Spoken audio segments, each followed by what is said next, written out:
بسم الله الرحمن الرحيم. أمة الصحراء يا شعب الخلود من سواكم حل أولى الورى أي داع قبلكم في ذا الوجود فحلا كسرى هنا لقيصرا ربنا الله من سواكم في حديثك الدنيا ومن يرعاك لا ينساك دوما كيفما تحيا أتدري من يزيل الهم إن ضاقت بك الدنيا ومن يرعاك لا ينساك دوما كيفما تحيا ومن يرعاك لا ينساك دوما كيفما تحيا أتدري من يزيل الهم إن ضاقت بك الدنيا الرحمن الرحيم. الحمد لله رب العالمين ولا عاقبة للمتقين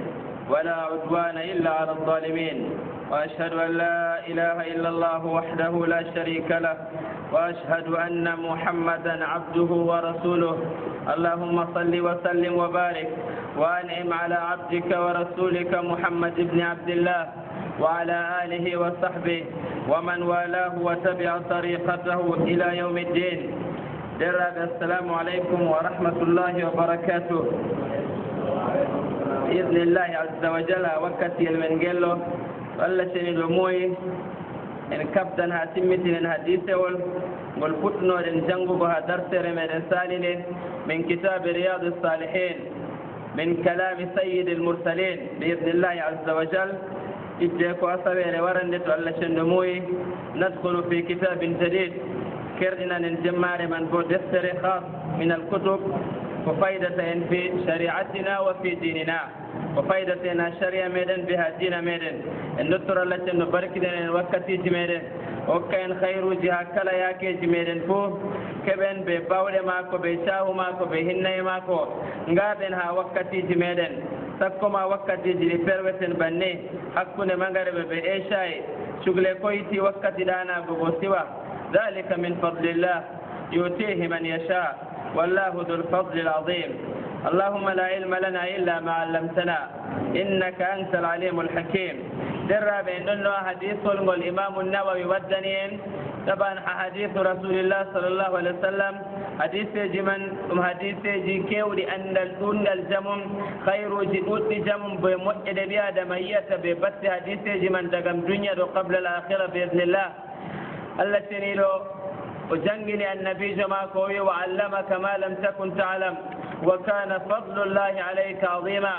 النبي جمن محمد صلى الله عليه وسلم بو وجنجني صحاب وين ماكو صحاب وين بوم بندي جنجني ان تبينم بني ان درسدم ان دكتور الله تنيرو او بابو امام النووي وهنومو en dottoro bo modi be o jangi ha mudumen be bo be jabi ha mudumen bana sanaduji tabiti ila rasulillah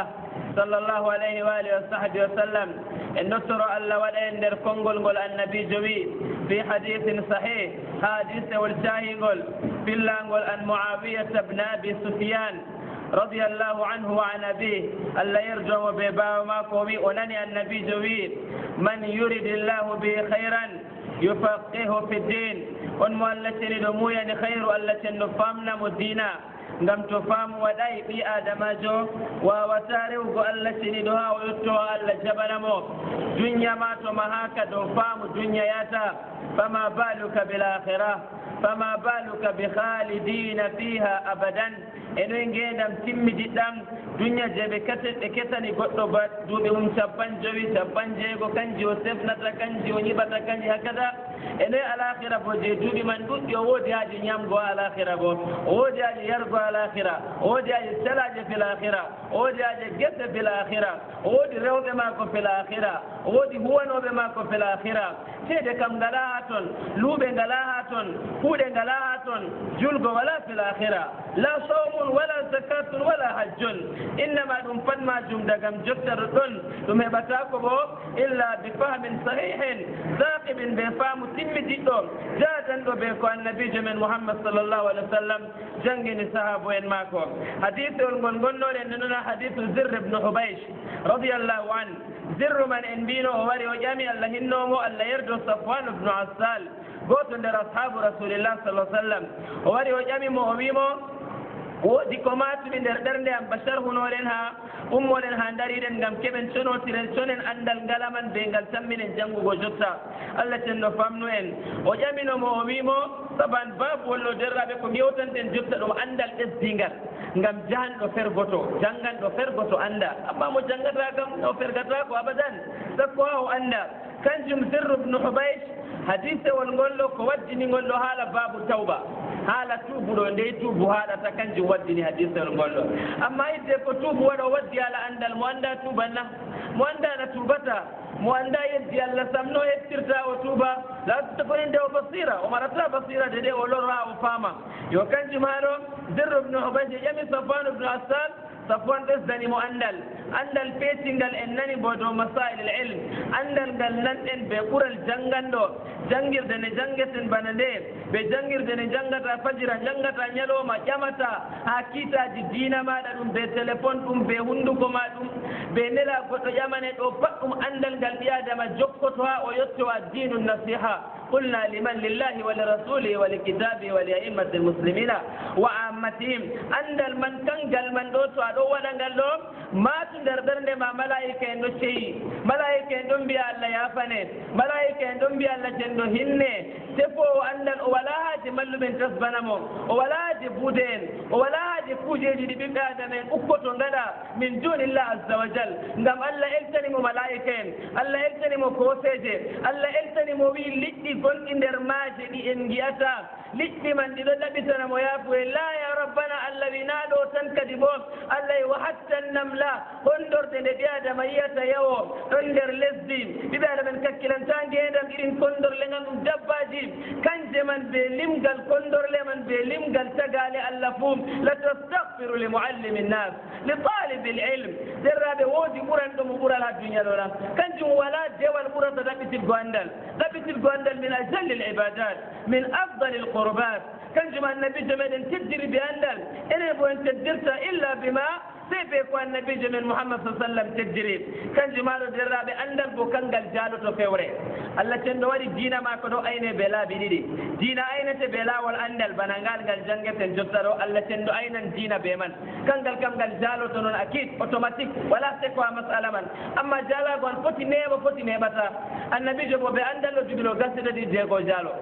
naam hidde ko yimɓe konne en maako ɗo keɓa loro ɓaawo keɓta kanko bo woodi ko waddi goonga ɓe jaɓanamo ɓe anndita kanko bo ɗon exista kanjum allah tenɗo wiimo li yudhirahu ala ddini kulle walaw kariha almushrikun walaw kariha alkafirun idan haa ɗo anndal sankititgongal janngugolngal ƴamgo dow anndal hadiseji jannge qur'an annde tafsiruji ngaɗa ɗo kanjum watta dina silama sankito jaalo dewal noon tan kam sankitita dina islam dewal noon tan kam ngal ɗo haɗa ha yimɓe ma ngal huwoɓe ngal noon tan amma andal kam kangal famnata ɓi adamajo mo hakkilo mum wonni min alkafirina walmushrikina walmunafiqin ɓe andal o fistirta hakkilo maako to woodi ko ɓe nastini nder hoore maako ɓe kebbini salteji andal lamgal ɗo to joli nder toon salte man luttata wala salte luttata nder hoore man wala salte luttata nder ɓernde man kanjum derraɓe mo diɗɗe men mbi saban allah tenɗo waɗi jihad habgo ɓe kafaji ɗo annabijo men haaɓi fi badre wa uhud wa kada ɗum laawol ngol silama seddirta amma laawol man kangol jawmirawo waɗi ngol yottaki laawol andal andal kam ɓe jalata koma ɓe andal amma foti ɓe haɓre ɓe jalete ɓe jalaki annabijo uhud na hakada ya mashaya idan andal kanjum woni kempe timmidiɗo amma jiyaɗa islam ɗum sabab ha yettago ha hunde ɗum wasila kanjum kam foti ɗum wonata surtout sabab majum woni ɗum wonata amma ɗum sabab man wala ɗum wonata annaɓe joɗi ɗum sappo e tati o waɗa jihad amma nde ɓe tooñimo ɓe gari ɓe kippimo o defanɗi o waɗi jihad fi sabilillah yo kanjum laawol ngola ɗo na ɗum laawol dina sey be magol dina sankititto laabadan laawol sirwol dina sankititto kam bil ilm kangol kam gaaya kangol woni sir kangol woni hakkilo go amma toodi ɓeetare waɗi dow julɓe ɓeetare waɗi dow ummatul islam julɓe noy ɓe gatta dole maɓɓe Allah tendo wi inna allaha yuhibbu alladhina yuqatiluna fi sabili saffan ka'annahum bunyan sewanoɓe annabijo kam pewani mo jur ebi annabi joro be ka fayo sankiti dina be dol go yimɓe pat fewre kadibun wa mahdu iftira ɗum ngaygu wurtinta nder ɓernde annabi o jori o duuɓi 17 dow ardangal heferɓe abou jali en ardi makka kamɓe organisata hijju annabi jo bo jibril o warama ko waddana mo ayaji amma ɓe kanko mari gonga fo o ay ka fayi bal allah wimonoy fasda bima tumar wa arid anil jahilin wa arid anil jahilin ta koɓe nufima salte koɓe pima koɓe konima ta wuɗɗe an kam laysa almuminu billaan laysa almuminu bishattam yo kanjum derraɓe annabi jo lawol ɗume woti iqra bismi kangol arti jippago e ndi haɓre mo jippi bil madina udina lilladina yuqataluna bi annahum zulimu mi dunganakema jotta kam ɓe ngari ɓe kaɓandema a toñaɗo habbe maɓɓe wa qatilu alladina yuqatilunakum amma onon kam fi sabilillah li ilahi kalimatillah naji jabtugo jawle yimɓe naji wargo jabtugo jawle ha gure naji jabtugo ɓiɓɓe adama en jabta gure maɓɓe sanja yakeji maɓɓe la laysa hada nasibul islam islam kam hatta yubada allah wahda kanjum annabi joni yimɓe to ɓe jaɓani on islam atteɓe ɓe yakeji maɓɓe lahum ma lakum wa alayhim ma alaykum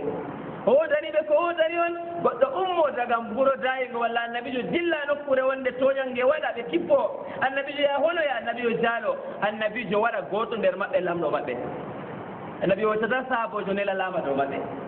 goto mo nder wuuro maɓɓe ɗo mo nder julɓe ɗo kañum annabijo watta lamɗo dow maɓɓe ngam silama jabtata yimɓe hakkeji maɓɓe abadan innama silama ko mari haaje pat ɓi adama pat ɓe acca ɗum ɓe ndimo mum rewa allah cenɗo tedduɗo ɓangino silama wari sankiti jam silama sankiti hinnaye silama sankiti ndimuji a hokkita ɓiɓɓe adama en kanjum allah cenɗo wi annabijo ta dooli yimɓe dow ko ɓe giɗa afa anta tukrihi nnas hatta yakunu kanjum doolego dow nastugo silama dagata ko goɗɗo dagata ko o doola goɗɗo ɓe sembe ɓe ɗum sewo nasta islam amma no gatta a wolwanan mo dialogue ni be ni wi'a a ndano ɗum woni ni be ni nannoɗa a ndano ɗum woni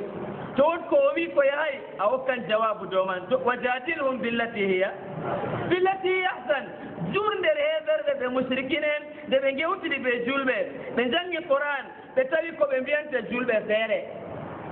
ko woni ha deftere islam bo feere kanjum nder maɓɓe jamen hakkiloji yiɗɓe kande ɗo dakalu fi dinillahi afwajan jama'at ɓe nasti nder dina islam yo kanjum laawol andal ngol ɗo laawol man allah wi annabijo iqra laawol man allah teddinirimo ngol neɓan kam ngam ɗo waɗi ngol neɓan foti an jannguɗo an gaɗɗo deftere yimɓe feere nastata islam ma sakko naftorode an ka a waɗi allah hokkede mbar jarima ngam dina amaray min mi maray an amaray ngala ko mbawata waɗ ko wakkati gonɗa allah bo waɗa ko waɗata wakkati mari haje ngam kanko mari wakkatiji fuu yo kanjum julɗo ɗo hani o larda silama ɗo o goto nder diina o maayowo wakkati feere bo o dañaka diina man ɗon annabo en ma maayi annabi adam maayi diina ɓuuri yimɓe pat duuɓi ngam diina ɗon lincide allah azza wa jal lahu da'watul haq yo derraɓe ɗo masalawol kimmiɗinigol ha hollata en ɗaɓɓitirgo andal tiiɗen ma wakkatiji men keɓeten leryel gotel ngaren janggen allah hokki en hayru bo ɓaawo en ñalli cugle men tak hidde ko kuuje en ha ñaamo en ha siwtoɗen ha ɗanoɗen wakkatiyel pamarel leryel gotel walla ga elen goɗɗo waranana hadisu an rasulillah na hadisewol tan nanɗen hadisewol ɗo hidde ko sarhengol ɗo en gaddan hadiseji no gas hidde ko saren hadiso en gaddana e 40 hada kulluhu min allah azza wa jal wa min rasuli sallallahu alaihi wasallam ayaji daga allah hadiseji bo daga boliɗe rasulullah sallallahu alaihi wasallam ni kam nder leryel ɗo goɗɗo nanan jangan faman to yiɗi yaha nan to ƴamto allah cenɗo kam na ɗuɗɗini moƴƴe mum wama kunna mu'azzibina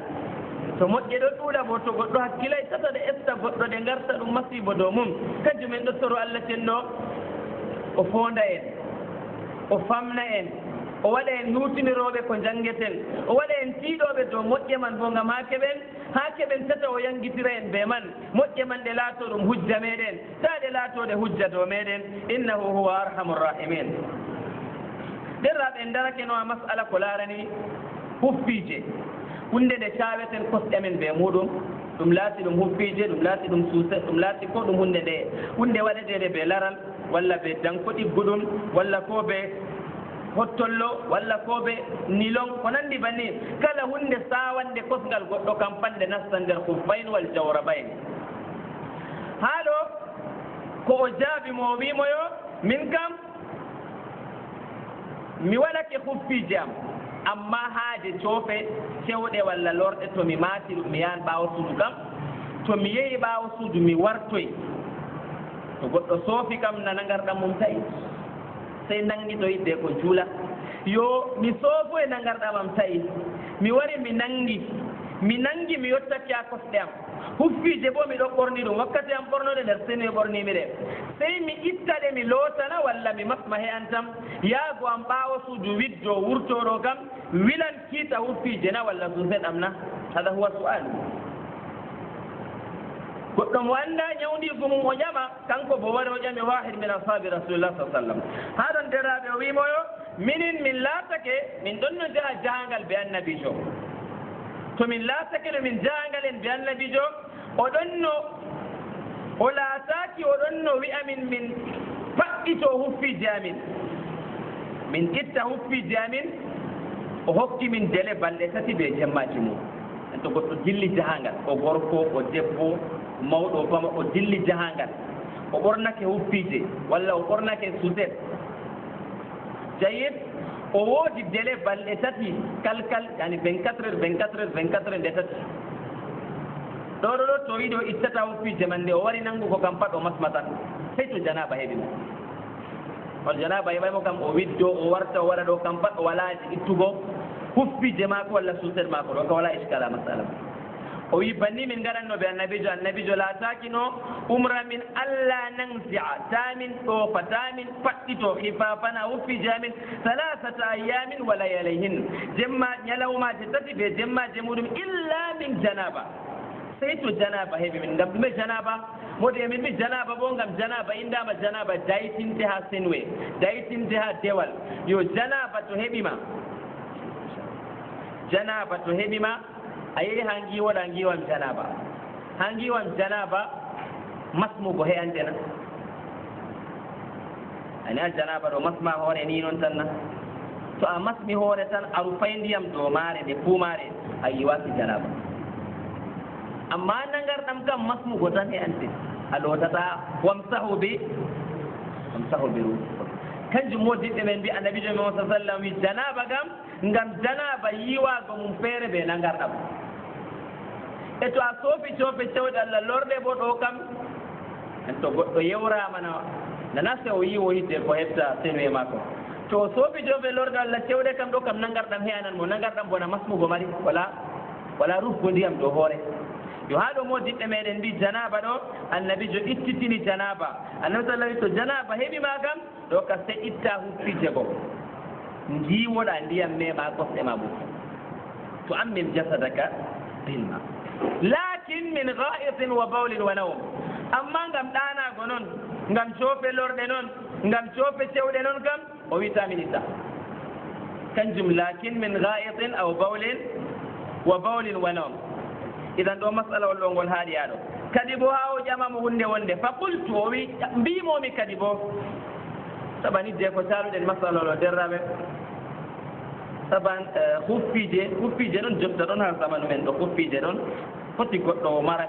pewri masalan o ɓornoto huffiije to yiɗi ko ha wuro banni foti oɗo dilla jahangal o ɓornoto huffiije e laati ɓe laral e laati ɓe danko ɗo kam pat wala iskal hamse wundende ɗo suddi kosngal ma ko fuu huffiije man bo foti ɗe laatoɗe kiiɗɗe foti ɗe laatoɗe ɗelemɗe foti ɗo ka fuu wala iskal annabijo meɗen dagni to saria dagniɗo dagni hunde huuɗi ƴinde noon kanjum imam ibnu qudama o wi suuseddi saabu en faɗɗoto walla huffiije faɗɗoto ɗo kam goɗɗum ɗo seeki seɗɗa goɗɗum seekay goɗɗum timmi diɗɗum ko nanndi banni ani masalan foti aɗon mari huffiije maman ɗo foti huffiije maman ɗo ɗe ɗo ɗelmi ɗe tekkay walla suused ma ɗo kolan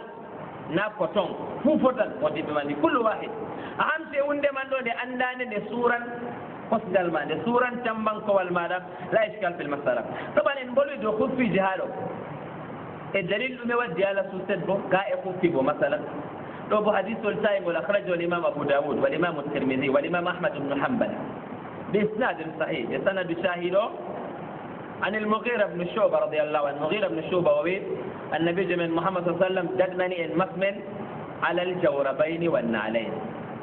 الجوربين مسمو قدوه في جي مسمو قدوه konandi be mudum basuset konandi be mudum kala hunde de yimbe bornoto ka fu foti pade godde feere de bornoto a bornoto pade gadda pade andade do mudum huffije do a bornoto gadda pade do mum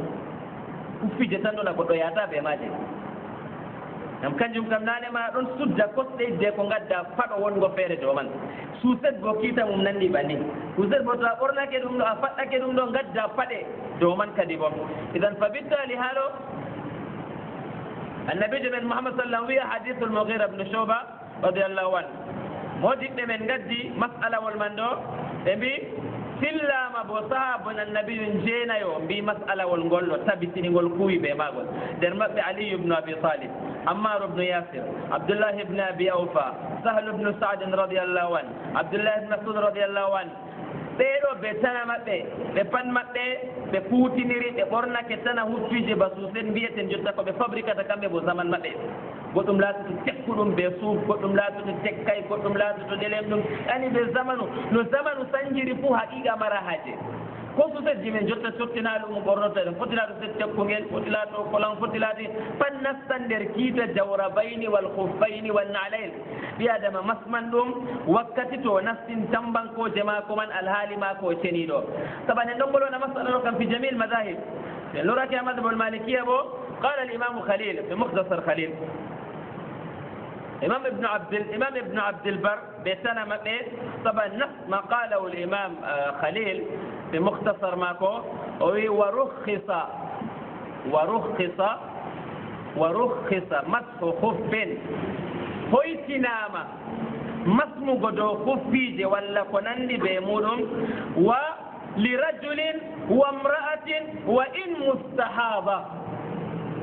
ko gorko ko debbo ko iyam ɗo wurto ha muɗum iyam jagor o laatake iyam man ɗo ɗum iyam ñawna ɗum iyam hayla ngam to debbo ɓe hayla kam na julata ko waɗi imam khalil wi masala wal man bo imam kourasi ɓe sana maɓɓe ɓe mbi ko waɗi o waddi inde debbo ha masala wal ɗo ngam ta yimɓe ndaara yo debbo kam nde wurtinta o watta jangal ba gorko tema kiita man gorko tan bo wi saria yiɗi o famtina janganɓe deftere maako ɓe to ngari a janga deftere maako ɗon to jangi wa rukhisa mashu jawrabin li rajulin wa imra'atin wa in mustahada o wi banni ɗo ngam tata to yimɓe nani ɓornago suuset paɗe ɓorne worɓe ɓurnal fuu kuutide tan ko zaman ɓoyma ɓurnal fuu rewɓe ɗo ɓorno suuset jurna qalil inda nisa ɓurno huffiji jur qalil inda nisa amma ko fe'ake peewol waɗi peewol watta wurona walla goɗɗo man o pewraɗo foti o ñallida ɓe suuset foti o walda ɓe suuset fof mi waldi ɓe suuseɗa fajira weeti ndiyam pewɗam mi nangi mi debbo mi gorko fuu to mi masma tan wala haaji ittugo suuset man ngam wakkati am nastinade ɗo to nastindoɗe ɗe ceniɗe ni haala timmi yo ɗo مسألة من تقول أبي حنيفة الإمام أحمد بن حنبل الإمام الشافعي كان جمودي توقف في الرواية في رجانها مالكية بسنة من دو دي حديثة دي قد إكيوتاكي بوقت من كايلم داكتاكم باو من موجد بنغاني استقر أمرو ربي في مذهب جدو تبتي دي حديثة دي تبتي نانما قوتي ربي تبتي الحديثة دي قام أندل أجل دي ويتي كوين بلورتاكو باو yimɓe ɗon dilla yeeso wa fawqa kulle de ilmin na ɓayi ko oya ɓuran oya foti oya ɗo heɓay wakkati dede a wiɗitoɗo oya wiɗitake ɗo masalol man tabitini hadisol man yo moddiɓɓe ɗo ɓe fuu ɓe woɗɗe imam malik ɗo meɗen jokkirgo ɓe shafi imam abou hanifa meɗen jokkirgo ɓe ahmadu bnu hambal na bana giyetin zamanuji men ngam hawa aɗalil hawa yimɓe biɗa kam jokkiran pottiran min mari yimɓe a oɗo ɗo wolwata yimɓe nananamo dikka mi wocca yimɓe annasulillah imam malik imam shafi ɗo ɓe ngala ɗarigaji ɓe ngala oɗo moni oɗo minin gal hindu min jaɓata minin gal hirnange minin gal tofu masi to makka kam yimɓe fuu nga muɗum madina bo yimɓe fuu je muɗum kullul muslimin la lazadamuna alhajj ɗo bo allah waɗi ɗum amma woɓɓe giɗanayi makka en giɗanayi madina en ala alhasan gayandi fiiri amashayar ɓeddoniya جعل الله الكعبة البيت الحرام قياما للناس ذلك فضل الله يؤتيه من يشاء والله ذو الفضل العظيم التي ندغورة أندغو ولا تفوي وقت عمر هاجر يكنجما إما من دو إننا نبي مالك ويني شافي ويني نجوداكي أو وابوسري بيو فام غو حديث جمان دردرات إمام شافي جنگي إمام مالك إمام شافي درابي باو جنگي إمام مالك دنيا سبجو جنگي كدي بوبسدي أو ويندي دفتر اختلاف الإمام مالك هذا السر من نريد وني ود مسألة جنداكو إمام مالك ويدي أما صحاكي داني كم إمام مالك عندي نوادي سجمان لورو تويا وماي هذا كتاب موجود إمام شافعي دفتر تيمي جندنون نو فكرة جوني لو ngam dume be ngidi diina Allah be ngidi sankito na nedda kuji mabbe kambe be kebe mabbe kai yimbe ron jori duubi beedo andana godo fere wara wiya hunde man warayna من مالك وشافعي مشاكسة عندهم قام بفرما بعلماء ربانيين ولا كبتبت بدين التي نرسي فمنو ببدا دمين سيتم جدها دين التي ندو نابي ومالكيين بيا إمام كدي إمام شافعي أن كدي إمام مالك كنكو جنجني ماني نغران بيا كدي بهادو روحو فيني بيني ونا بين بيا تامو ngam hadisi jingoni kita na dubi na mangu na wakude na danandi ليس هذا في الإسلام بشيء وكم جوبي هرمين قم الله ورمن قنقل فيري أما قال كألري أن في جويكم كان يمكن مرت جوبي بجوبي من فود مران جوبي في إمام شافعي جيدك وانجننا إني ألا ننجر مبيمن ورسبكت إمام مالك أولوي سابين بيه ويواك إمام مالك ميري وفامي دينا بني كنكو دينا سلام ولا كنت تكتدو إلا رسول الله وودي بني بو إمام مالك يدي ولا بني كل إمام مالك جنجني موفاني أليس كذلك؟ يريد الخير لغيره وإذا خير أما بدا ما ينتو فتنا يسنجدك كنا كو يسنجدك ودويا كنde de kone gonga to galwane winde kafumi da bijabatande إسلام بناصر قدو إسلام ولا تودو قدو إسلام الإسلام غير ذلك إسلام دم دينا يتوين دلونغا دا فوجنو سيم بسيفتورا الله بودي كودير تاكالتو تو موضوع من واتبيا دا مولورو دم كودي الله وقت ما مؤجر دم أندل دم جودي دم فودي دم دلير دارون نو بيتور تودا كلا إن الإنسان كل بني آدم يوندي وين صفات الشيطان إنجل نونجل وري أنجل يربي فو سيفتورا الله تنو تجا kala ko gatta be dabare ma fatti jalla cendo ko wodi ko hoddirta jomira o sedduro bangiro ko wodi ko wadata idan huna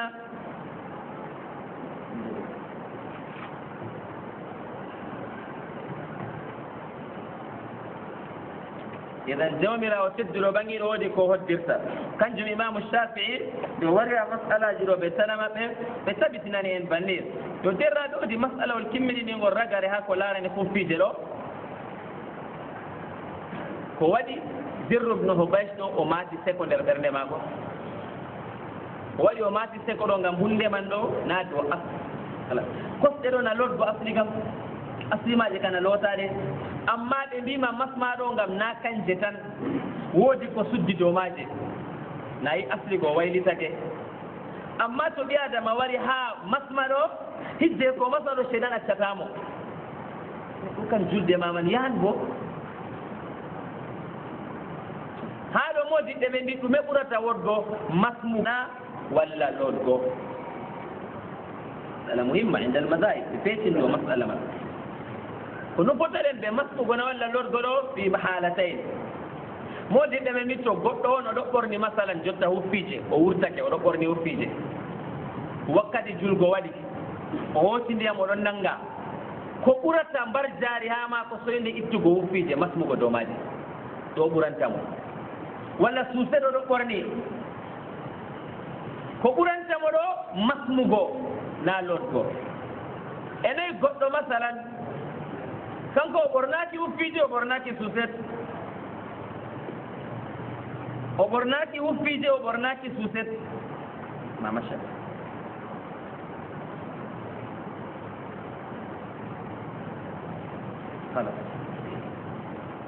o ɓornaki uffiji o ɓornaki suset o yehi o widdi o timmini ko nandi masala banni o waɗa o nanga wala ko woni ha maako na suset na uffije ko ɓurata ha maako lootugo kosɗe maako wakkatiyel man kam ani masala no wiyata jotta kam mi wari kosɗe am cooke ami ɗaɓɓitoya suset am lawlo mi waɗo ngam heɓa mi masma lotgo ɓuranan mo kanko bo haɗo huna to o looti o waɗake yeeso kadi bo o masma kadi idan ɓurdiniral man ɗo ɓe yaake pat ɓe kiita muɗum kañum moƴƴiɗane mbi to ɓi adamajo déjà a wurtake aɗo ɓe uffije ma aɗo ɓe suset maɗa to a wari a nangi ko ɓurata mbar jaari ha maɗa ɗo huurugo hadiseji ɗo amma tan sey ko gam banni noon tagguma ko goɗo ɗo saaro layra ɗo masma ɗo suset ɗo o daroto ɗum ɗon ha defte kam ɗon ha mutasar ɗon ha defte caɗɗum ɗon amma ilme mafi ilme yimɓe wakkati feere ɗon jannga ɗo na famgo janngata leggal fulfulde ha arabien janngata traduction kanjum musiba 50 ans ɗo kanjum nastini bida fil islam yimɓe ɗon dayti bo dalil ngam to boliɗe allah ɓe boliɗe annabijo ngaray nder boliɗe ko ɗum defte haala ɗe marata barka heɓu min kalamillahi wa kalami wa kalami rasuli sa sallam kanjum mbiya adamajo foti o janga ɗo kam nasiha fukaraɓe min wa gayri kadalik janganɓe sariatu salih janganɓe usulu sa jammel kada goɗo to o jangan walla o wiyanɗi ko janga jangirde ɗo nde woodi tartib goɗo janga tawhid bada tawhid alhadith bada alhadith assira bada dalika wudu salah siyam zaka haj hakada yamshi taw artira wudu kaza ɓawaman bo sakitoro hadith haala yimɓe noon ɗon ragare man ɗo tawan firtidiri be ala nabijo nda kam ko finɗen tawɗen ama nda ko hadis bo wi to haalo difficulté wara hakkilo yo to en janngan pat kafden paamen abdoullah ibne omar wi duuɓi jeetati o waɗi a suurawol gotol duuɓi jeetati fi suratil baqara ngam faham o janngata faham duuɓi jeetati one nder yimɓe feere gurnata bagara marano ɓe gurnata gon duuɓi jeetati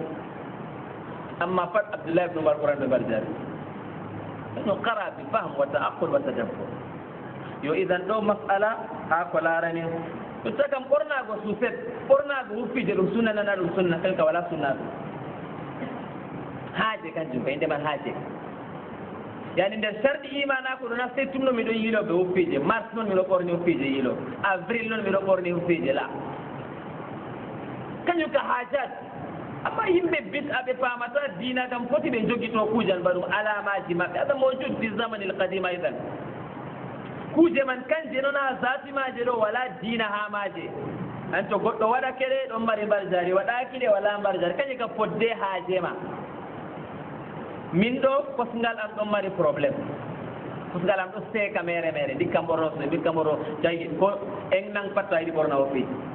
min ɗo pewri ɗon nawanmi to kosngal am yaaɗi surtout mi yaaɗi lesdini kosngal cokal yaaɗi simangni mi maran difficulté ɓorna o fiide woto kañum jotta bo ngeento dabbude waɗi ɗon a yaakeji mbe ɗo sañjo suset dina ɗo cooro alaysa kadalik yimɓe ɓornoto suset huffije to huffije ɗona ngam laral ɓuran gardugo ma ha henndu nastata tawe suset bo nde ngel tekki pat ngel haɗan henndu wargo piyo tawe mojiɗɗe men mbiyo ko waɗi allah nder hikmaji allah wi masmen dow suset masmen dow huffije ɗo ngam ha ndewen mo to en ngaɗi banni en jaɓanimo en mbabake hakkiloji men ngam to min be ma pat ɓe mbi en gaɗen ka en kay ta allah nanngam ta julde am yayde an ka jaɓata yo waabago hakkilo ma waɗa ɗo kanji woni sa'atullah allah man mal kanko gaɗanta mo gaɗanta ɗo o wi mi sahake ma a jaɓatana a jaɓan ngam je o wiɗo kanjum ɓurata wodgo to aɗo ɓornotiri ɓe hunde man yo hunamoji ɗe men mi masala won ɗiɗaɓol nder hikmaji bo ko waɗi jomirawo waddanta en hoytimmaji banni bo ngam ma o aynana en jawdi meɗen huffije suset huffije ba suset temen ɓuran famgo suset jotta ɗo mi wurtake saare am subana mi dilli babal kuugal am zuura waɗi mi nangi mi itti suset mi nangi papa mi loowi fayin asira waɗi suset neɓata timan suset ɓe huffije yiɗa ndiyam surtout to wonde laral ɗo nde yiɗa ndiyam memande jur. انظروا يا مشايخ من فضل الله علينا من رحمة الله بنا هن يا الله حفاظا على مالية الخف ومالية الجورب. كذا موجود من درمك يا شيخ البسام حفظه الله عز وجل ومن دركو الله تندو ودي النمو انتو النميدو لرال suuseɗɗo ndiyam to ɗon mema ɗon ndiyam mema ɗo ngam to a looti kosngal ma a timmini goɗɗo ɓe suuseɗɗo wiya kosngal a wutta ngam o yiɗa luugo direct ɗum huffiji ɗum suuset pat ngam ndiyam yadata ɓe hunde man ko yadata bo waɗa ɗum ngam hawya o juuloya wakkati julgo waɗi oɗo yawa o juuloya yo kanjum Allah yiɗi ceede meɗen lutta Allah yiɗa hande cooda suuset janngo cooda gonngel janngo ña woodi ko coodata feere bo ɗon ngam haajeji ma juuri huffiide roore ɗo foti luttidaɓe maɗe wakkatiji jur Allah woodi aye jawdi ɗo ayne kariha lakum alqila walqal wa idaat almal wa kasrat alsual yo ɗo bo nder hikmaji man to en jiibo hikma man ɗo zahira wa bayina masmugo man bo goɗɗo masma dow kosngal man cakna man ɗo ko en ɗon lorna ɗum a darteji men pat ngam modimɓe ɗon gadda masala won ɗo a kutubul aqida defte feere to a maɓɓiti je bolwanta senwe nagarɗam ɗume aqida ɗo modiɓɓe woɗɓe feere pintuɓe dow sunna jamum ɗo maswaral ko fayin ɗo ha aqida ɓe gaddata ala man e wala on ɗo larani aqida ɗon larani sunna actar min no amaliyat kuuɗe ɗe kuwetena pratique lodgo ko nandi ba nangugo yo to ɓe gaddi ko ha nagarɗam ha senwe man ɗo tawa ɓe bolwa dow aqida masalawol man ngam ɓi adamajo masmanɗo dow kuuje man tumɗo se o mara aqida derraɓe ɗo holla on masalawol ɗon fimmiɗiningol nanduɓe ngollo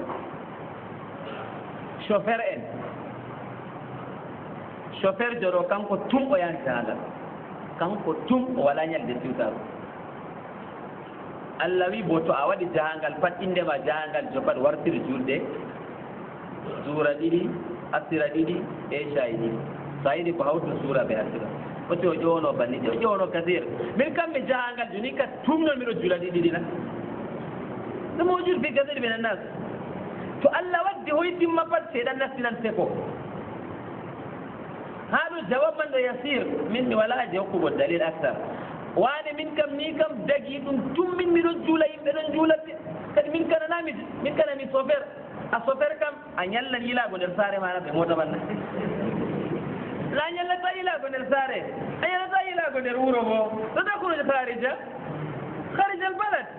nde weeti pat yaasi wuro man ñallata yasagu kam ladde nano ɓe mbiyanana aɗa yaqulun yo fa bittali indema Allah laarata e gonɗa toon kiita huwata to e mbima rammitina ɗon ha wuro ngam a chauffeur kam no dagata ko sey to a ɓornotiri ɓe jahangal ɗo nden dammitinta yo kanjum munayama jayah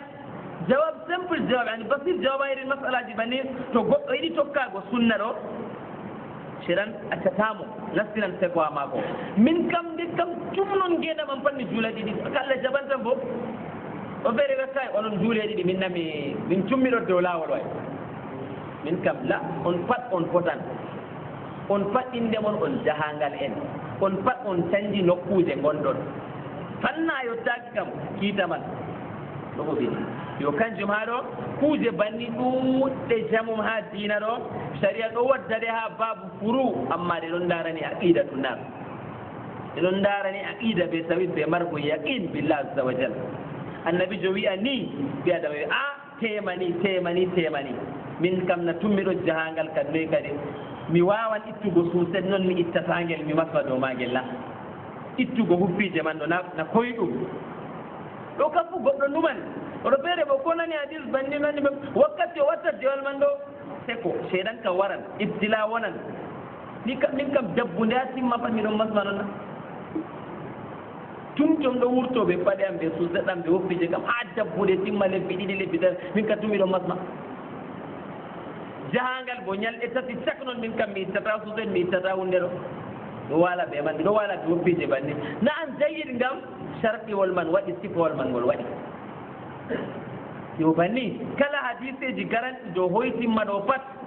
ngam asli ɓi adama ɗo to anda o yiɗi sattingo ko kam asli mako banni asli ɓi adama to anda hunde kam pat o ɓurnande dow goɗɗo masalan toy ko misale masaya e mbiya goɗɗo wani sodanam ni ɓe ni sodanam ni ɓe ni walla sodanam paɗe o ƴamay numéro paɗe goɗɗo no o sotta sum soda mangata famdanam o sotta peetel kam ta mawnana kam woyamsi ila ala hade tabi'atu nas mi anda kam foti 1 kilo de waɗanam 3 noon way wala mo wandete hade tabi'atu nas ngam tata o waɗa yo din bo fe'ante banni ngam ko kuwata duniya anta tamalu din fi duniya yo haɗo hakkilo ɓe adama yaran goɗɗo gal ɗuɗɗingo yo kanjum yimɓe waɗanɓe bid'aji ɗo pat jarriɓe yo kamɓe bid'a ɗo fo ɗuɗɗingo man ngam soyde andugo tami waɗa nini yahay tami waɗa nini yahay kanjum mbiyetena boliɗe men woɗɗina ha wonna yo kanjum andal jottaɗo derraɓe modiɓɓe men en lorake andal tibbo modiɓɓe mbi e elmi tib goɗɗo yeeyi ɓe dokkimo lekki awamoɗa lekki gotel fajira gotel midi gotel ɗiɗi fajira ɗiɗi men on andi wala mo andete yo tema gotel yo ɗa maccuɗen waɗa tati ɗiɓe ɗo gaɗa banin limaga ngam ngendam fatoto so tib dina bo to fatake ɗo ngendam mawɗam fatoto goɗɗo ho an tangum sey ƴowno sey loro a docteur sey ƴam way min mi anda janngugo e bindi ɗo tewi jannganiyam notice ɗo na a yamata ɓe janngane notice man na ena yiɗi yambitirgona woɗ a wiyan goɗɗo ni ɗon na nda goɗɗo ɗo wallahi oɗo jooɗi les am laraniyam o annda ɗon o wiyena yo banni diina bo bid'a bo fuu banni naftirta diina meɗen ɗo bo to en kuuri ɓe laawol ngola ɗo ni en ñawlata ko abadan badal ma moɗen gotel moɗen ɗiɗi badal ma moɗen tati ɓe mbiya moɗen nayyi ɗum moye wi en na ɗum goɗɗo spécialiste il est pas spécialiste wala taki o annduɗo anndal man eno goɗɗo warata daro wiya wasinan dow dina Allah kanko o janngay o anndina o mallum o wiya kanko na o wallita yimɓe wallitino hoorema ibda derraɓe min gurtake min acci kuugal amin babe amin feere feere min gariya moon oɗon bo a gurtoɗon maɗɗa Allah hadis a wawata janngo aya a wawata janngo to ɓe ƴami maala e mbiya ɓe ƴama modiɓɓe yaali ƴamo e modiɓɓe an bo tawon hade takun aliman summa taise nas yo banni lekki man bo to a jaɓiɗo a jaɓata ƴamgo mo annda kam ɓe mbiye ɓinguel gad warnawa e ɓinguel kay oɗo fasata ko jooɗi a ƴaman mona o ka o nastuɗo en fiyanma sakko pasana oɗo biɗɗa ɗo gan ono soyimten janngirde ma o fe ay holu hiyama o jottaki sabbi isma rabbika lala o yottaki tabaraka alladi biyadi l mulk o yottaki amma o haɓɓi metalol ma ko ɗo yiilo tan yo banni dina be duniya fade mashayikh labuɗane kullana uqul ɗo taban masala won ragare won daroɗen dow makon ha ko larani masail al khuf taban masala won ɗon a aqida en gaddayngol akhrajahu l'imam Abu Dawud bi isnadin sahih be sanadu shahido an Ali ibn Abi Talib radiyallahu anhu ɗum masala won ragare wala ko larani masmugo man masmugo kam to en ngari masmugo kam sakna ngam suutet walla huffide ɗo ɗottari ma ni sak ɗottari kosngal maɗa sey ɗo man kam cak masmana gal toye fuu aɗon masmana walla seɗɗa walla caka caka ɗo mo pat masail lam tan saha din ngam kala ko goɗɗo watta dina fu sey laato hunde man ɗo o woodi yaqin dow maare yidde ko ɓe man o deƴƴitirta ɓe man ngam to andaka fuu o lootan suuset man maɗa gare hufidan ma o lootan ɗe ngaw sekoji ma nastan mo ɓuuɗa jamu ha makon علي بن أبي طالب أبي لو كان الدين بالرأي لكان مسح أسفل الخف أولى بالمسح من عالة تدين برأي نرو ndikka masmen gal les do masmen gal dow ɗo kana o wi ko jiyeten enen be hakkiloji men ragare hadis man wa qad ra'aytu rasulallahi yamsahu zahira huffay mi laari annabi ɗo masma banguɗum huffije masmugo ɗo masmugo salina juuɗe ma ni mema ɓurnal huffije ma na se masma sera kabla zahir banguru to goɗɗo laarna ɗo laarata banguru ɗo kana cuuɗi ɗum ɗo bona cuuɗi ɗum zahir bo to a masmiɗo a memi ɓurngal junngo ma salake a ɓurnal انتهت المسألة أديت الواجب إن مسمتالس أما تقول نمي بحكيلو فمرو يان ديكا مسمالس دو مسمو غدو مسمو غلس دو ونن سوسد بهوفي أما مسمو غدو ونتا تو مسمي علس دو ميمي دي أم فوتين يل سمبيتي تورا غارفو كان جوانا بيرو مسمو ظاهر موجي تنن بيتو أهوسي ديام luttuɗum cofɗum junngo ma a memi ha les suused man ɗo a yaaɓi ha lesdi be magel salte ɓakkoto ngel huffije man ɗo to ndiyam memi ɗo salte ɓakkoto ndiyam wallitan hunde man a takkago amma to en masmayɗi mi memata ko jaɓɗana collaje noon haɗa ɗan min hikame rasulillah sallllahu alayhi wa alihi wa sahbihi wa sallam fuu ngam maslahaji meɗen enen foti jotta kam a loowi ndiyam ha les man a memi ndiyam anda a yaaɓi hunde salte ɓakkake kadi bo salte ɗo no gattaɓe salte hunde soɓde noon wari ɓakkake cakkake muskila waɗe a sañjan ngel a waɗan ngel kanjum annabi to wi hunde kam pat ɗum ɗo saawi kala hunde nde jam en hakkiloji ceeɓɗi numi ka futawal noon masala man woni noon hikma man woni amma yidde ko jottoɗa ha famgo man ɗo aɗon marhala woni kadi aɗon jawal ɓe so nde jawal waɗata wa huliqa l'insanu a juulan jawal bo ngam tata ɓi adama hattito hetta faama seɗan bo yaretegal jawal annabijo laari goɗɗo deɓɓuɗo famanɗo banni annabijo wi allah yiɗima aɗon mar sifaji ɗiɗi ɗi allah yiɗi al anatu wal hilm annabijo hadisol gongol cayngol al anatu min allah wal ajalatu min alcheytan kuna en paami de dey noyi ɗaɓɓi a masmugo man bo dow toye masmeten ɓurnal masmama masmugo man bo modi ɓe gaddi masalawol ragarewol masail kasira ya machayikh masala o ragarewol to mi waɗami masma do huffije kam juuɗe am ɗiɗi ɗo mi joɗɗinaɗe ni mi masmana ay huffije walla suuset am mi waɗayami masma mi hoosi ndiyam mi waɗi ni ndiyam meemi batte luttuɗum ngam masmugo kam cofɗum luttuɗum ha junngo ma ɓe man masmirta na ndiyam man aɗo jogiɗam ni masla ndiyam man to a memiɗam ɗo batte ko luttata ha newe ma cofɗum luttuɗum kanjum yahata mema seɗɗa ha masmugo hoore walla ha masmugo huffije maɗa ha masmugo suuset maɗa ha ɗo bo masalawol ɗon min kam foti mi waɗa ni walla bo mi waada ɗum nina ko masala muhimma ngam pat jaa biya ulama ena fe fil kutub pat ngam foti hannde mi waɗa ni janngo waɗa ni janngo bo waɗa ni mi waɗa ni foti fi sey waade ɗo bo modiɓɓe men bolwi dow masalawol man ɗo konngol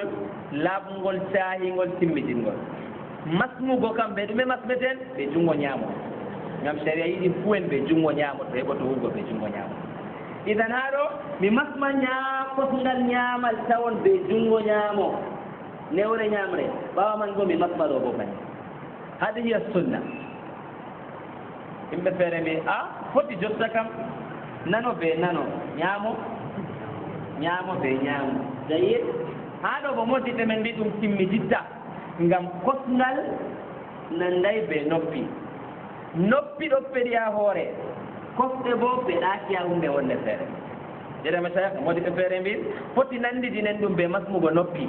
ngam noppi ɗo nanani ni namsah zahir batin udunay banni masmirten ɗo junngo ɗo ɗume waɗi ngam nane ma ɗo hoore bonani masmuɗen yo noppi ɗo kanji ɗo na ɗum tagaji noon spécial ɗo jooɗi ha babal mum to ɓe itti hoore goɗɗo noppi lutta ɗo jooɗi feere mum idan fal udunani min arras noppi ma ɗiɗi ɗo ɗocceni ha hoore maɗa amma kosɗe kam nane ma ɗum tambankoje ɗum tagaji kayri bo khas behi rijlain wala ha kosɗe kam kosɗe peɗaki ha hoore bana noppi ɗo peɗi ha hoore idan kanjum kosɗe bo kiita mum feere kiita kosɗe feere fil asl kiita noppi bo feere fil asl ɗume kiita kosɗe lotgo ɗume kiita noppi maslugo yo noppi fondatake ɓe kosɗe kada qala ulama una allah cenɗo hinnoɓe allah cenɗo warjoɓe hayre ɓe mballiti en fi fahmi dinina wa fi fahmi sunnati nabiyina muhammad ibne abdillah sallallahu alaihi wasallam ha masaban to wodi ko giɗɗen ƴami en no khassan rabana yawmul ahad boto allah cenɗo ngowi binden ƴami meɗen sallima cheikh abdourahmane ƴami man en jaɓotode bi idnillah sawan fi mithla hadihi l masail tur ko kattitiɗen min mi yejjitimi wolway goɗɗo ƴaman hokkade ƴamgo feere ɗum hokkan faamum to en mbawi en jaabake haɗo to en mbaway bo en lorake en mbiɗitake fi kutubi ahlil ilm en gaddi jawaban bi idnillahi azza wa jal fa qultu o wi mbimomi zirru bnu hubaysh wi mbimi safwan bnu assal hal samitahu yaskuru fi lhawa shay'an a nanɗo annabijo yewti dow yiide hunde na yiide ɗo wonko wolwan yiide na qala o wi naam mi meɗɗonan go wolwani yiide e ndey kunna ma rasulillahi sa sallam fi safarin modiɓɓe men mbi derraɓe ha ɗo jawabu aran fi safarin jawabu deuxiéme bo fi jawabu aran kam fi safarin dillanɗo jangal ɗo annabijo wanani ɗum masma balɗe tati ay ɓuuri yaadi bo ɓe hadal hadith saban derraɓe woodi sharɗiwol ɗon bo hidde ko masmen masmugo bo kostema seɗe nasta suset ɗe nasta nder huffiji ɗo ɗe ceniɗe manaman a nanguɗo nangar a ceniɗo hidde ko nastinaɗe samanadal kalam masalawol gonngol bo ɗon tokkotongol kula min al masail modiɓɓe men gaddi ɗum wa jaa kada fi kutubil malikia wa gayreha e min kam tomi duubli suset ɗiɗi walla mi duubli huffije ɗiɗi huffun ala huf jawrabun ala jawrab naalun ala naal mi masma dow ɗo mi masma dow ɗo fayinna mi masma dowyel man tan masmata dow tokkitingel kam kita kam je woni yaasi hakada fahimna ya mashayikh idan ɗo bo al ulama e peetini dow masala man to goɗɗo duubli tuset foti goɗɗo duubla bo ngam foti goɗɗo wiya peewol nange walla haaje nange mbiya ni kam no ngaɗanmi uffiwal gootal lo ngal he ayyam haa jottam ɗon mata peewol suseɗel gootel lo ngel elmi jamum mi wala foti mi duubla gonngel feere sere wiya duublan gonngel wonnan dama masmugo amma kiita kam je aranel man aɗon masma ba masmata man ba je aran man ɗo banni masmata dow doyel man masmugo man bo kiita man yottoto a ɗiɗaɓel man allah cenɗo jaɓante na sey itta dowyel ngara masma ha lesyel walla itta huffije dow sarɗi man ɗo na sey ɗum takkoɓe ɓanndu ma bal kiita ɗum ɗon wonɗi ɓe kosgal maɗa ɗo ko min rahmatillah azza anan ɗo ha yiidena o wi min ɗon no abe annabijo a jahangal fa bayna nahno inda wakkati feere min ɗon non jooɗi ha annabijo man inda huɗo ko nufoto ɗo jahangal ɗo wakkati feere ɗo na berle feere feere kanko ɗo fototiri o wari annabijo a werde muɗum wakkatiyel man fototiri mi ɗon ha annabijo ha maako id nadahu arabiyun nden man arabiyun arabjo jeeɗanɗo ha ladde arabi ɗo yimɓe ɓe tabititta babal gotal ɓeɗa ɓeɗo ɗaɓita ndiyam mi egga ha ɗo ɓe ndilla id nadahu arabi awlahumul arab ani ahlul badr bi sautin lahu jahuri arabjo man woyni ƴowni annabijo ha o ƴownomo man ma be sautu ani a dayi ɗum bo a nanan o ƴowni annabijo jahuriyun o towtini sautu man bo jammu sautu man ɗo towɗum jammu o ƴowniri annabijo sa sallam ya muhammad hi an muhammad o ƴowni annabijo banni fa ajabahu rasulullah sa sallam nahwan min sauti annabijo bo jaabi mo kalkal be sautu maako annabi o towni baje o towni noon eng hadihi bi tilka an annabijo wi aicha kanko o woyni ha dow annabijo bo jaabi o wimo naam ha dow dayam min muhammad man mi nani ko mbiɗa mi haaje ma nahwan min sauti ha annabijo yiɗi wi komo dayam ɗo mi jaabake ma ko haaje ma fa qultu lahu safwan bnu assal go wi'ata arabjo ummiɗo daga yaasi mo andal mum pamaral needi mum pamarum o wi mbimomi wayhaka an o kam hakkil sike bone wodanima ɗume gatta hunde nde hanayi ugdud min sautik lestinne sawtuma wirnule sawtuma ta ɓantu sawtuma ne wi mumini en ta ɓe ndara ko Allah haɗi koto a yi ko Allah haɗi bo lestina gitema hada mana algaddu gaddu albasar lestinne sawtuma sujjune sawtuma man qala alarabi arab jogo wiyatamoyo wiyata annabijo almar'u yuhibbu alqawma walamma yalhaq bihim goɗɗo kam tawete ɗo yiɗi goɗɗo ɗo yiɗi yimɓe amma o huway kuugal yottingal ɓe kuwi kamɓe o wondan ɓe maɓɓe ɗa aɗo jan yiɗi wiigomo yo min ko waɗima ƴownimi ha dow ɗo ngam yiɗgo annabijo man ma e min jotta ɗo mi anndi diina ɗo mi faamay ka goɗɗo mi huway ba annabijo ba an kuuɗa ɓe saabo en ma en gonda ñande dargal la aɗa kaari ɗo yiide قال النبي صلى الله عليه وسلم النبي جاب مويمو المرء مع من أحب يوم القيامة neɗɗo goɗɗo o wondan ɓe ɓe o yiɗi ñande darngal ani koto kuugal maako yottaaki haa ɓe kuwi bo o wondan ɓe maɓɓe o sobotiran ɓe maɓɓe jannaji en ko fof laato feere amma o wondan ɓe maɓɓe haaɗo ɗo en ngoodi masail kathira ya mashayikh masail kathira jiddan saawi haa nder tati ɗiɗi tati ƴownaago rasulullahi sallllahu alih wa sallam harkugo yeeso rasulullah sallllahu alih wa sallam annabiyo jaabi mo ba o jaabi o ƴami annabijo min muhammad sa sallam goɗɗo wondan ɓe ɓe o yiɗi ko to kuugal maako yottaaki ko ɓe kuwina saabo jon o wimo hakkilan hoorema dey aɗo towna sawtu ma banni lestinle sawtu man en ɗo mbaɗa ɗo salat masail man bo ɗiɗo jongotiri ɓe ayaji jippiɗe ɓaawo man fi surati al-hujurat ya ayuha alladina amanu la tuqaddimu bayna yaday illah wa rasulihi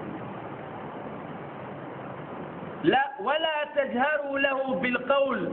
كجهر بعضكم لبعض أن تحبط أعمالكم كان جمودي بن غير سر غاديزلو مودي بملا الله harku go maako ɗo annabijo lorti dow maako ɗo aya man jippaki wakkati ma Allah ten ɗo wi lestine sawtuji moɗon ta ngade ƴownago annabijo ba ƴownotoɗon tana moɗon ngara mbiya gi'aya min mbiya aboubacar ƴownaya walla oɗo inde ma ko mouhammad mbiya mohammad o ƴownamo annabijo kam Allah haɗi ƴownago ɗum banni kanjum nde yimɓe feere ngari inna alladina yunadunaka min warai lhujurat aksaruhum la yaqilun en dari ha yaasi ɓe ɗo ƴowne kiita man ɗo no ɓe ƴownori ɓe inde nde ɓe mbi pat ɗon nasti nder haala man haɗo ɗo wi ya mouhammad Allah haɗi mbiya annabijo ya muhammad e no mbi'eten musahabu en ƴami ya nabiyallah ya rasulallah sen ɗo siftora ɗo hadiseji isahabu en ƴamata aboubacar oumar en ousmane en wa gayruhum fa qultu lahu ya rasulallah mbimomi ya nelaɗo Allah ni be ni kam noyi ya nabiyallah Allah on nayi ɓe wiɓe toon ƴownotomo ɗo qulu nabiyallah qulu rasulallah ɗo woni on mari needi ɓe ƴownago mouhammadou ubnu abdillah sallllahu alayhi wa sahbi wa sallam inchallah en peetinan ala hadihi almasail bi idnillah needi ɓe annabijo men mouhammad sallah sallam sahabu en nde nani masalawol ngol ɗo ɓaawo jippago aya man ɗon noyɗe gonno nder maɓɓe ɗon hultorɓe nder maɓɓe ɗon ɓe sawtu muɗum en towɗum jamumno ko mara haaji ɓe ɓamtugo sawtu man ɗume darjiɗingo annabijo neɗɗingo rasulullah sallllahu alih wa sallam saban ɗo pat en faydititto ɗum inchallah ha hadisewol men ngolɗo ɗum hadisewol margol andal ɗuɗngal jamum to a tawi hadisewol juuti kam pat fi ilmun كثير وفيه خير كثير اللهم إنك أنت الله اغفر لنا ذنوبنا سمبتاغو خفتيجي ولا سمبتاغو سوسد مثلا موتي أمين بي نقدام وغيرهم من العلماء بي خفتيجي سوسد wodi suset kaza kam to walla huffije kaza to goɗo ɗo ɓornide eɗo gurtini eɗo ceeki ɗo kayen anndi hunde nde ha aada yimɓe remɓe anndi ha nayde ɓorne kadi mojum sahaban annabijo bo ɓe mbi la yumkin ni huffije maɓɓe ɓe susetji maɓɓe kam caggoti noon ɓe weddi fof kesi noon sakko ma ɓe yaakeji maɓɓe caɗɗi wakkati ji idan fa bittaali aɗo foti suset goɗɗo feere sumpiɗo seɗɗa ngam so ta ɓornal ngel alake ɓornal ngel ni ngel mara difficulté ji seɗɗa allah huffije man haa ɗo kam famɗugo sumpitagol wala ko ɓillata amma to ɗum laatake ɗum bangu ɗum haa ɗum saati o kam la cakka dagata ngam ɗum suuray ɗum anndaka ɓe suurgo kosɗal maɗa man ngal fof yo ɓiya ba ƴamol ƴami e abdourahmane ƴami ɗo bo foti jotta kam haa suset ma man ngel sumpiti man ɗo a yaaɓi coɓe yaɓgo coɓe man bo hidde komi heɓa mi faama coɓe man ɗo catɗum ngam huffije ɓe suset ɗo paɗe njaɓata coɓe woodi ko ɓorniɗa woodi ko ɓornotoɗa les man eyiɗama saya yani suset a ɓornake ngel ɓuri ngel ɗo sumpini simatel ma ɗo wurti seɗɗa ni walla ni atamat muskila yuridullahu bikum lisra wala yuridu bikum bikum al usra amma yottaka e noyi to a faɗɗitake ɗe man noon a yaaɓi dow kosɗe coɓe memi ma aɗo kam muskila monsieur labbuɗa annal masala man dole sina loota babal coɓe memi man itta loota babal coɓe memi nastina kadi bo huffije ma ɓe sedma wa anta ala tahara yo kanjum ɓurnal fuu kuuje man ɗo nde sharia waddile ɗo sharia wadday hunde nde goɗɗo yaaɓata dow maari ɓurnal fuu ɗo hunde nde goɗɗo suddata kosɗe ɗo wadda goɗɗum bo yowa dow man amma fil hal to waɗi o yaaɓi dow man ɓe kosɗe bo to wot coɓe yaaɓa kam coɓe kam nanema ɗum hunde wurtinde yaasi sharia kam hoytinanimo ittanimo lodgo wartiranimo masmugo amma hoytinantamo coɓe joɗɗitinanamo senwe kam jayid ngam to allah umri ɗo bo allah haɗi famiyama saya je allah umri gaɗe no mbawɗon je allah haɗi kam noyi fantahu o ɓornake suset walla huffite maako je wakkati o ɓornade noyi hal maako wala nangardam saban shar'i man shart ya mashayikh hadith akhrajahu al-imam al-bukhari wa muslim an al-mughira ibn shu'bah radiyallahu anhu mughira ibn shu'bah wi min latake min ɗonnoha jangal be rasulullah sallallahu alaihi wasallam fatawadda'a rasulullah sallallahu alaihi wasallam annabi jo nangi nde o nangi o wi turimi oɗo darino dogo o wi ndirtimi ɓe hoore am fa ahwayt bi ra'si li anzia huffay rasulallah o wiya faɗɗitana annabi jo paɗe mum encore ɓuraɓunayi o faɗɗitake paɗe oɗo jogo paɗe annabi jo musa sallam haɗum ɗo o yiɗa o ittana kanko ɗo ɗo bagarde kor rasulullah sallallahu alaihi wa sallam o wi jawmini turimi hami ittana annabi jo paɗe mo annabi jo da'ahuma accu huffije man fa inni adhaltuhuma tahiratayni o kadi an faɗɗode ɗo mi faɗɗake de kosɗe am ɗo ceni senwe man ɗo senwe nangarɗam annabijo faɗɗode bo nangunoɗo yidde ko faɗɗi oɗo dow senwe annabijo ɓurnan fu koɗo be nangarɗam bo ɗon nangito galiba rasulullah sallah sallam oɗon nangito nangarɗam foti kam jagui ɗo wi sahabo en ma to on giɗi kam nangarɗam goten juule jais aba kanko rasulullah wakkati feere ko ɗo be nangarɗam e tawadda min jadiɗa annabi ɗon mari khususiyat fi hayati sallallahu alayhi wa sallam idan ko mara haaje ɓe senwe man ɗo senwe nga sharia wi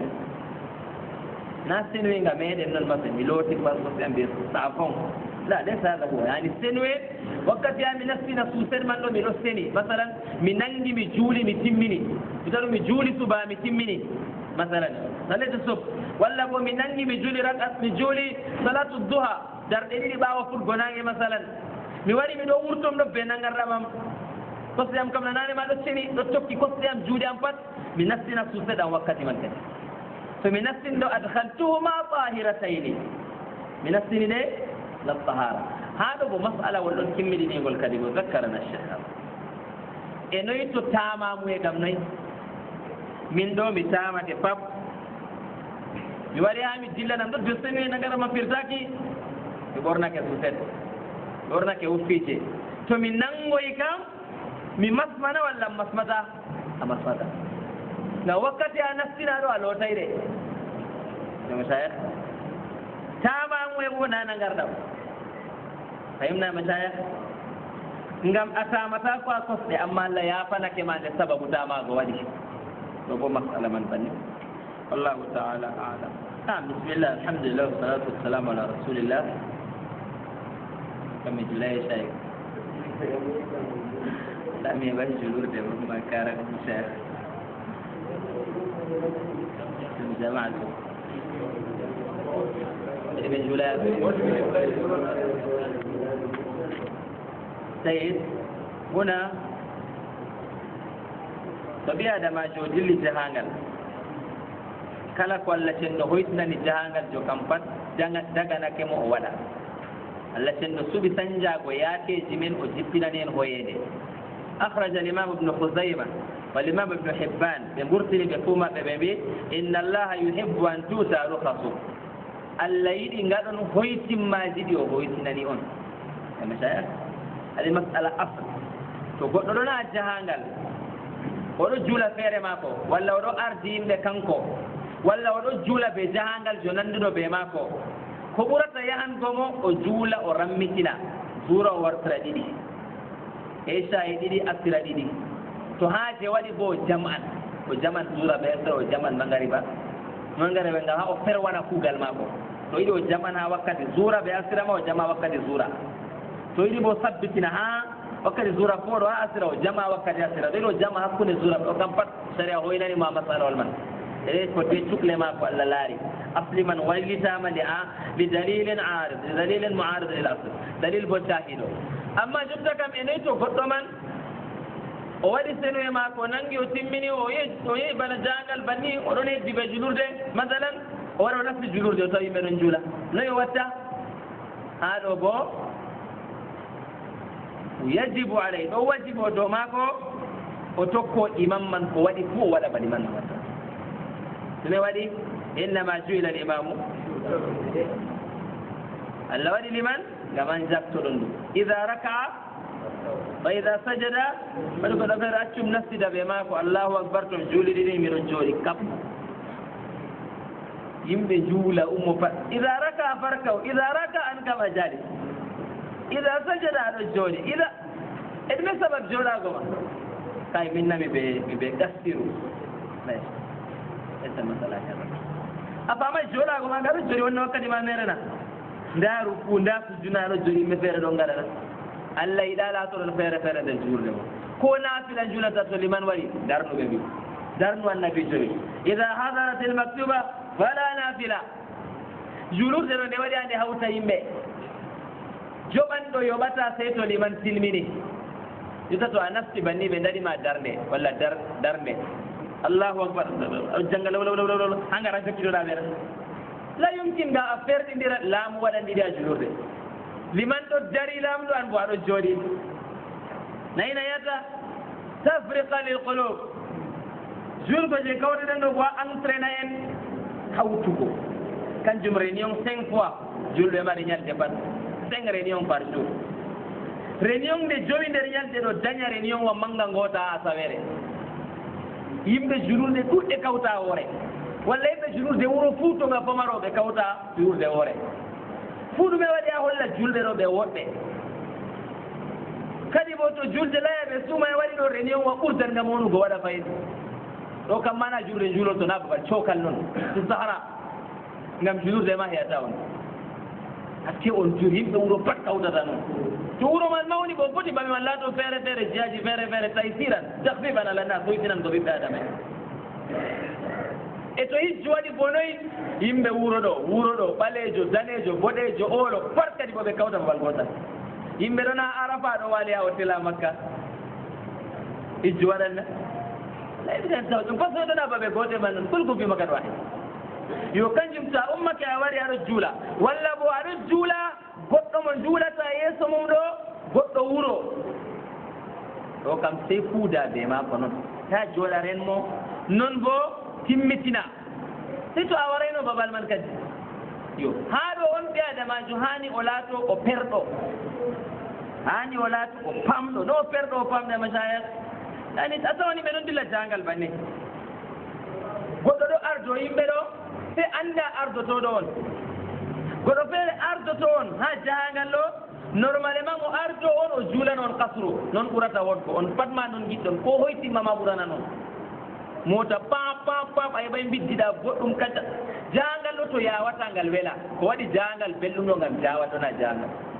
so taɓo to agent fiyata lawna yimɓe jata agent ma debu yimɓe giɗi hada maɗa sabar fil arabiya jawɗum ɗo gal toon yimɓe giɗi foti a yejji tan kuuje ma ni ɗo hada alladi yuridu llah minna min arti on yettago minna hada tabiatana yo haaɗo toon jahangal en on ɗon jahabo liman mon ɗo kaskiɗe ta ardo on mo anda goɗo ɓerɗo ardo yimɓe banni ɓe juulo ɗiɗi ɓe jooɗo ba o silminan allah o ummo faytago to ɓe timmini ɗo o wiya minna mi wala kasru mi wala qassi yani o hootay qassiru daga saare qassiruɗo wala magasin ha saare to a jahangal joni an ka waɗan qasru noon automatique ndeman daganake ma amma ta ɗo a saare kana watta qasru a hawtata seeto ɗo bo sababu ñaw waɗi wane ɗon ɓila perdition de ko ñawɗo ɓe ɗon ni oyba foti ɗo ka o hawta sharia waɗanimo ɗo bo hawtugo ɓe ɗeɗi ko leɓotirta ɓe yakeji ma kono bo ngam sharia si kulli waktu yo kanjuma ɗo ardotoɗon bo to bana mon kam gassemo o juulana on ɗiɗi ngam ɗum waɗa difficulté ana yiɗi kasru kanko weeɗa kasro idan aɗon kawton dow ko allah yiɗi inna allah yuhibbu an tuta rukasu amma ko maraji ɗo min ɓe maman pat jakkikkinen ɗo bo en keɓan mbar jaari man noon amma to goɗɗo famay ɗo o wiya seko ta goɗɗo ɗo waɗa kasruɗo mere allah jabanayi ɗum mere allah yo kanjum goɗɗo on to a andi juulanɗo man kanko man ɗo o juulan o timmitinan jul feere ma jul kasru ma la iskal fil masala amma to a waɗi julurde kam ha nafti kam o kadi woni juulaɓe maɓɓe a tata julde ma gurtoɗa ɗo bo ngam haɗa istima ha nafti julurde herrake a waɗi ɗum liman ɗo ko timmitina nanema ko a jangal jogo na wajibi ngaɗa kasru yajuz lak yubah lak foti to a waɗi julurde bo ngam nango ko liman jangata wondugo be muslimin ko nandi bannin ɗo bo nanema daga ɗo wara ɗo ma andi ɓawa liman julata watta kasru ɗo bo tagi ɗum foti jaha jangal ba watta kasru sama garta ɗo julaɗeɗe fu wala zunuba ɗo ma ɓade ɓural fatake ma tan ni hakada noɗɗa amma tan ha ɓural fatoro wotto goɗɗo anda foti tokko liman timmitinan ɗo o juula o jooɗo ɗon reena ɗum ɗo ka o wala julde yoga so o lorna julde mako noon walla o juula feere mako walla bo hawta o juula ɓe yimɓe man pat ha istima timmide ha julɓe yo ɗo deɗe ko mbawettenirgo dow masala man wallahu taala kala ɓe cheikh wallahu taala alam السلام عليكم ورحمة الله وبركاته. وحرك نشوة الإيمان وعي القلوب بقول بارئها الذي يجلو القلوب برحمة الرحمن رتل وزد من منهل القرآن واقرأ وحرك نشوة الإيمان وعي القلوب بقول بارئها الذي